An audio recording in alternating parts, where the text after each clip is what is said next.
আমরা যে নামি দামি ব্র্যান্ডের জুতা পরি, সেই জুতা আসলে কিসের তৈরি হয় জানেন? চামড়া। বিভিন্ন ধরনের চামড়া, বেশিরভাগ হয় গরুর চামড়া। তো সেই চামড়া কিভাবে শুকানো হয় দেখেন। এই কিন্তু রোদ্রে লবণ দিয়ে সেই চামড়াকে শুকানো হচ্ছে। কত সুন্দর! একটা চামড়া শুকাইতে কি পরিমাণ খরচ, কত খরচ হয়, কিন্তু এই চামড়া কিন্তু অনেক কম দামে তারা ক্রয় করে। সেই চামড়াগুলো এইভাবে দিনের পর দিন রোদ্রে শুকাই রাখে। দেখেন কত সুন্দরভাবে। এখানে কিন্তু অনেক চামড়া।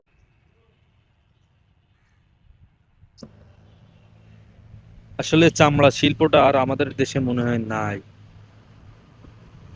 কারণ সব চামড়া ভারতে পাচার হয়ে যায়। ভারত থেকে চামড়া আবার রিফাইন হয়ে আমাদের দেশে ভারত সরকার রপ্তানি করে। এটা একটা দুঃখের বিষয়, কারণ আমরা আমাদের দেশের চামড়া চোরাইভাবে হোক, যেভাবে হোক, ভারতে পাচার করি। সেই চামড়া ভারত আবার রিফাইন করে শুকায় তৈরি করে আমাদের দেশে আবার ভারত রপ্তানি করে। বিনিময়ে কি হয়?